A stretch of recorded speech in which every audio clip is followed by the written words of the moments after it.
All right, welcome back to the second lesson in the polynomial section. Um, we are going to be classifying polynomials, so really a review of Math 9. But I think it's important that we remember these vocabularies and some of the rules that we learned in Math 9. Okay, so quickly recall, a term is a number or a product of a number with one or more variables which can be raised to a power. Okay, so it's a number or product of a number and a variable. Okay, or more than one variables. Okay, it doesn't really matter. So for example, 2x, that's a term. The number 5 is a term. 7xy, that's also one single term. Okay, again, there are two variables, but that's one single term. You can have power for the variable, so 4x to the power 5, that's also a term. Okay, so when we have a combination of terms like this is what we call an expression, right? So here it says identify the terms, coefficients, and variables for the expression phi 1 minus 2a cubed plus 1/2 x squared yz to the 4 plus x plus 10. So you can see there are 1, 2, 3, 4, 5 terms. Okay, there are 5 different terms, and it's the combination of those 5 terms makes this an expression. So we have 5 terms. Let's write them out. We have phi y. We have the negative 2a cubed. Okay, so you gotta take the sign with the term. Okay, so that actually gives you the term negative 2a cubed, not just positive 2a cubed. This will be 1/2 x squared y z to the 4 and x, and then finally 10. Okay, so coefficient, recall, is the number in front of the variable, so that is 5, and in this case variable is y. I think that's clear. Negative 2a cubed, the coefficient is negative 2. The variable is just a, not a cubed. Okay, the 3, the cube, is the exponent. That is not the variable, right? That's not part of the variable. The variable is just a. So here the coefficient is 1/2. The variables are x, y, and z. Here the coefficient, remember, if there's no number written in the front, it is a 1. Okay, so it's 1x, and the variable is x. Now the last term is a 10. Now it's not really a coefficient. This is what we call a constant, right? This is the constant term. So I mean, technically you can say that that's 10x to the power of 0. So technically that's still a coefficient of 10, but we usually call this the constant. Okay, and there is definitely no variable. Okay, so you can say 10 is the coefficient, or we usually say that's a constant. Okay, so these are the terms, the coefficients, and the variables. Okay, now what's a polynomial? Recall, polynomial is like an expression. It's a term or sum of terms. However, there's more restrictions to it. Okay, so it says in which all variables, so all variables have whole number exponents, and in which variable only appear in the numerator. Okay, so these two conditions must be met in order for it to be called a polynomial. So this is an expression, and this is actually also a polynomial, okay, because there's no negative exponents, and the variable only appears in the numerator, right? This x, y, and z are not in the denominator, so that's actually in a part of the numerator, and therefore that's a polynomial. Okay, so let's look at some of the examples of what non-polynomials look like. So you can see clearly this one is not a polynomial because of the exponent, right? The exponent is not a whole number, so that's why this is not a polynomial. A number 5, that's a polynomial. Okay, that's just a constant, and that's fine. The second one, though, this might be a little bit confusing because you might be thinking, okay, what's wrong with this? If this is okay, then I mean, if the square root here is okay, then why not? Why is this not a polynomial? Well, it turns out that this square root is only for the coefficient 2, right? It's only for 2, not for x, and therefore the exponent for x is still positive 1. However, this square root is for the variable y, and we haven't learned this yet, but that's okay. Square root of y really is the same as y to the power of 1/2, and therefore the exponent is not a whole number anymore. Okay, that's why that's not a polynomial. In the third row, you can see the variable is in the denominator, and therefore that's not a polynomial. And the last one, the exponent is a negative number, and that's why it's not a polynomial. And these are both perfectly okay. Okay, so again, the y squared is not really part of the fraction. That's just that's not a coefficient, right? So the y squared is in the numerator. Okay, so that's how you classify whether it's a polynomial or not. Okay, you look at the exponent for the variable, see if it's a whole number or not, and you see if the variable is in the denominator or not. Okay, if it is, then it's not a polynomial. Okay, so more definition, I guess. Monomial, binomial, trinomial, and polynomial. Okay, so let me be clear. Okay, all these three are still polynomials. Okay, they are just special cases. That's why in the definition it says it's a polynomial. Okay, these three are still polynomials. It's just that they are special cases. Okay, it's a special case with one term. That's a monomial. For example, 5. For example, 6x. Right, that's one single term. 7xy. Okay, that's one single term. Binomial is a polynomial with two terms. So remember term. So when you have two terms, that means there must be an addition or subtraction sign between the terms. For example, 5x plus 1, 7x squared minus 4y. Okay, things like that. 8xy plus. Again, there must be a plus sign or minus sign in between the terms to make it two terms, right? Plus, I don't know, what do we have here? 7 y to the power 5, something like that, okay? That's a binomial. And therefore, trinomial is simply just a polynomial with three terms, okay? So mono is 1, bi is 2, tri is 3, okay? So, for example, 2x squared plus 4x minus 1, okay, that's a trinomial, sorry, because you can see 1, 2, 3 terms, right? It's separated by one addition sign and one subtraction sign. 7x to the power 5 minus 4x squared plus 2, right? Something like that, okay? A polynomial is just a polynomial with many terms.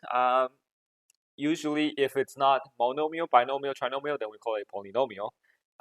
But again, monomial, binomial, trinomials are still polynomials, okay? Let me be clear on that. But usually when we talk about polynomials, then we talk about many terms, right? Because there's no special name for it. But again, all of above and more.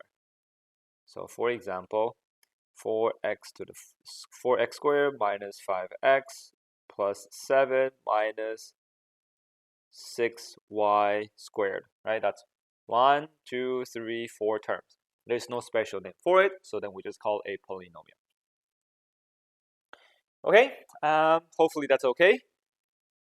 Okay, now we can combine like terms when we have more than one term.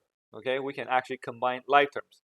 Now, what are like terms? So recall, like terms are terms that are either constant terms or terms that contains the same variables to the same power. Okay, same variable to the same power. Okay, so for example, 3x squared and negative 4x squared, they are like terms because they have the same variable, both x, and raised to the same power, squared. Okay, xy would be the like terms with half xy. Okay, xyz and 2/3 xyz, right? Same variables and same power. Be careful though, the xy and the y cubed x squared, they are not like terms, even though they are both xy's, but then you can see the exponents are not the same, so they are not like terms. However, 2y cubed x squared would be the same like terms with the negative 5y cubed x squared and 8x squared y cubed.